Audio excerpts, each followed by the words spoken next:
तो वहीं महिला आरक्षण बिल को लेकर मेरे सहयोगी सिरसा से सांसद सुनीता दुग्गल से खास बातचीत कर रहे हैं। चलिए सीधे ले चलते हैं।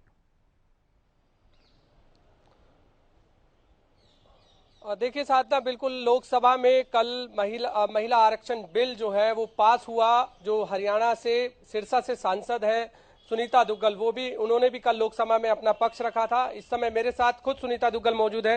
मैडम, लगातार चर्चाएं चल रही थी कि महिला आरक्षण बिल पास होने की, लेकिन कल लोकसभा में पास हुआ, लेकिन 454 वोट में 2 विरोध में भी इसके पड़े हैं। कैसा देखते हैं आप, कितना फायदा महिलाओं को आगे होने वाला? देखिए, इस बात की बहुत खुशी है मुझे कि माननीय प्रधानमंत्री श्री नरेंद्र मोदी जी जो है जिन्होंने इतने ऐसे काम किए हैं कि जो आज तक पहले कभी कोई सरकार नहीं कर पाई। तो संकल्प से सिद्धि की तरफ जिस तरह से हमारी सरकार आगे बढ़ रही है, तो मुझे ये लगता है कि इस बात के लिए पूरे हिंदुस्तान की महिलाएं जो हैं वो माननीय प्रधानमंत्री जी को धन्यवाद करना चाहती हैं। और कल जो है अक्रॉस द पार्टी लाइन सभी दलों ने जो है इसका समर्थन किया और 454 वोट जो हैं इसको प्राप्त हुए और केवल 2 ही जो हैं वो इसके पक्ष में नहीं हुए। तो पूरा ध्वनि मत के साथ जो है ये बिल पास हुआ। तो मैं आपके माध्यम से पूरे हिंदुस्तान की महिलाओं के इस बात के लिए बहुत बहुत मुबारकबाद देना चाहती हूँ और आदरणीय प्रधानमंत्री जी को धन्यवाद करना चाहती हूँ। राहुल गांधी जी कह रहे हैं कि अभी भी ये बिल अधूरा है। एक उन्होंने कहा है कि ओबीसी में रिजर्वेशन जो है मिलना चाहिए।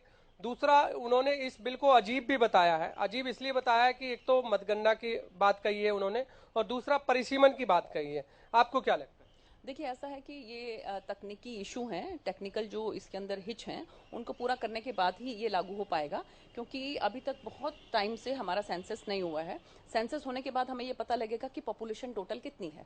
पॉपुलेशन महिलाओं की जितनी है उसकी प्रोपोर्शन के हिसाब से ही जो है परिसीमन के अंदर जो डिलिमिटेशन हो गया उसके बाद जो है वो सीटें कितनी बढ़ती हैं, उन बढ़ी हुई सीटों के अंदर महिलाओं का कितनी भागीदारी रहेगी, 33% में उनके हिस्से में कितनी सीटें आती हैं, ये सब देखने के लिए जो है इसको ये रखा गया है कि पहले सेंसस होगा और उसके बाद डिलिमिटेशन होगी और उसके बाद जो है ये लागू किया जाएगा। और इसके साथ साथ जहां तक बात है ओबीसी की, तो अभी फिलहाल में भी अगर हम देखें तो लोकसभा के अंदर और विधानसभा के अंदर भी हर जगह पर यह प्रोविजन रहता है कि जनरल क्लास और एससी क्लास और एसटी क्लास, इन 3 क्लासेस जो हैं इनके रिजर्वेशन के हिसाब से जो है वो सांसद चुने जाते हैं। तो ये प्रोविजन अभी हमारे कॉन्स्टिट्यूशन में ही नहीं है। तो ये फिर आगे महिलाओं को लेकर और उसमें ओबीसी के मामले में कैसे लागू हो सकता है, तो इसलिए ये कुछ टेक्निकल बातें हैं और उसी के हिसाब से जो है वो बिल पास हुआ है। विपक्ष कह रहा है 2024 का मास्टर स्ट्रोक खेला है, क्योंकि पहले 9 साल हो गए, 9 साल पहले भी ला सकते थे, आप चुनाव के समय में ये बिल लेकर आ रहे हैं। देखिए, ऐसा है कि बहुत सी बातें जो हैं वो पूरा ध्यान में रख के पूरा सब चीज़ों की स्टडी करने के बाद ही जो है कोई इतना महत्वपूर्ण जो है, इतना महत्वाकांक्षी बिल जो है वो लाया जाता है और इसलिए जो है ये बिल लाया गया है। और मुझे पूरी इस बात की खुशी है कि सबने जो है इसका समर्थन किया है। मैं आपके माध्यम से पूरे हिंदुस्तान की महिलाओं की इस बात के लिए बहुत बहुत बधाई देती हूँ और माननीय प्रधानमंत्री जी को तहे दिल से धन्यवाद करती हूँ। हरियाणा से एकमात्र महिला सांसद हैं आप।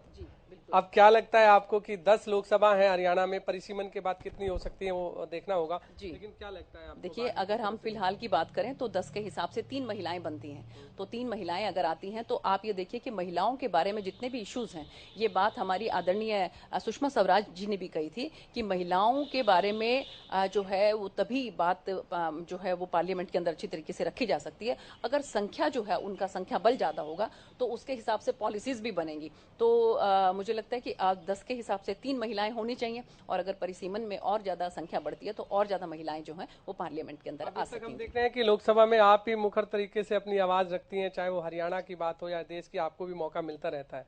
आगे तमाम और भी महिलाएं, आपको क्या लगता है कि लोकसभा में भी कितनी और मजबूती दिखेगी जब ये बिल लागू हो जाएगा? बिल्कुल, इसमें कहीं कोई दो राय नहीं। देखिए कि आप अगर आपकी संख्या बल होती है तो उसके हिसाब से आप बहुत सी बातों के अंदर ये एक नीति निर्धारित करता है। देखिए, पॉलिसी मेकिंग जो है ये हमारा पार्लियामेंट रहता है, तो यहाँ पर पॉलिसीज बनती हैं और उस पॉलिसीज के अंदर जो है वो सांसद अपनी बात को रख सकता है कि उनको क्या लगता है। देखिए, हर पूरे हिंदुस्तान हमारा एक जो है ना डाइवर्स जो है, इसके अंदर डाइवर्सिटी है बहुत ज़्यादा।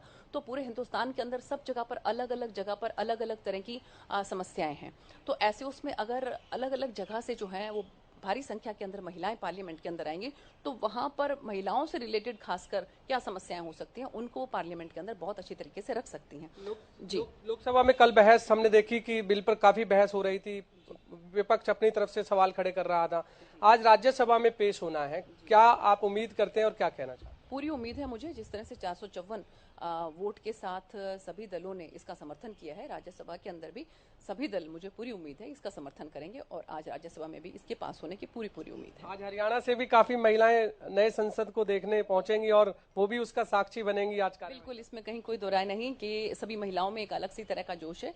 मेरी खुद की लोकसभा से भी, सिरसा से भी, फतेहाबाद से भी, नरवाना से भी, वहां से भी बहुत भारी संख्या के अंदर जो है महिलाएं आज आ रही हैं। वो पार्लियामेंट की कार्रवाई को होते हुए देखेंगी और इसके साथ साथ हम लोगों के साथ जलपान भी करेंगे। आज हमने देखा कल लोकसभा में आपने अपनी मां का भी जिक्र किया, हालांकि वो अभी अस्पताल में भर्ती हैं। क्या कुछ आपने बताया और क्या आप कहना चाहते हैं? देखिए, मैं यही कहना चाहती हूँ कि माँ जो है वो सबसे पहली गुरु होती है और जिस तरह की परवरिश हमारी माँ ने हमारी की है, तो मैं तहे दिल से उनका धन्यवाद करती हूँ और मेरे पास शब्द नहीं है। माँ का जो ये कह लीजिए कि जो कर्ज होता है, बल्कि कर्ज भी नहीं कहेंगे उसको, कि जो उनका प्यार जो होता है बच्चों के लिए, उसका हम किसी भी तरह से जो है उसको पलट कर उनको वापस नहीं दे सकते। लेकिन आप ये देखिए कि इतना बीमार होने के बावजूद भी वो हॉस्पिटल में एडमिट हैं। उनके मन में ये था कि मैं किस तरह से जो है मैं अपनी बेटी को लाइव बोलता हुआ देख सकूं, और इसी आत्मविश्वास के चलते जो है हमारे आदरणीय प्रधानमंत्री जी ने और हमारे संगठन ने मुझ पर विश्वास व्यक्त किया, और उस विश्वास को व्यक्त करते हुए 2014 के अंदर जो है, आज से आप समझ लीजिए कि साढ़े नौ साल पहले, बल्कि 2013 के अंदर ही समझ लीजिए कि मैंने भारतीय जनता पार्टी को ज्वाइन किया और मैं इसका अभिन्न अंग बनी। तो ये एक जर्नी जो है, ये यात्रा जो है, ये माँ की कोख से शुरू हुई और वहां से लेकर आज मैं जहां भी हूं, जो कुछ भी हूं, वो अपने माता पिता की वजह से हूं। तो इस बात के लिए मैं अपनी माँ का बहुत बहुत धन्यवाद करती हूँ। लास्ट है कि 2024 में यदि अभी ये लागू हो जाता तो 2024 में क्या लगता था कि आपको कि कितना फायदा होने वाला था? क्योंकि विपक्ष तो ये आरोप लगा ही रहा है कि 2024 का तो मास्टर स्ट्रोक खेल रही है बीजेपी। हम तो वो कह रहे हैं कि अभी परिसीमन हो, अभी इसे लागू कर दिया जाए ताकि जो है ये नारी शक्ति वंदन अधिनियम जो है, इससे नारी जो है फायदा उठा सके।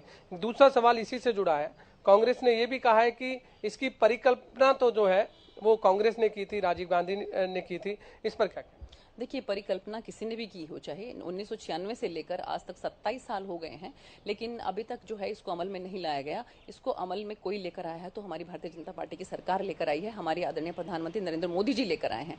तो मैं इस बात के लिए उनको बहुत बहुत तहे दिल से धन्यवाद करती हूँ और सभी महिलाओं को आपके माध्यम से बहुत बहुत बधाई देती हूँ। बहुत बहुत धन्यवाद। आपने सुना साधना, बिल्कुल, हरियाणा से एकमात्र महिला सांसद है सुनीता दुग्गल, जिन्होंने कल लोकसभा में भी अपनी बात रखी थी और आज हरियाणा न्यूज से एक्सक्लूसिव उन्होंने बातचीत की है और बताया है कि लोकसभा में कल ये जब बिल पास हुआ तो महिलाओं में कितनी खुशी थी, और आज जब राज्यसभा में पेश होना है तो उन्हें पूरी उम्मीद है कि राज्यसभा में भी ये पास होगा। जल्द ही ये विधेयक जो है फिर राष्ट्रपति के पास जाएगा और वहां से एक कानून बनकर सभी महिलाएं इसका फायदा उठा सकेंगी। जी, बहुत शुक्रिया गुलशन, बातचीत करने के लिए बहुत शुक्रिया।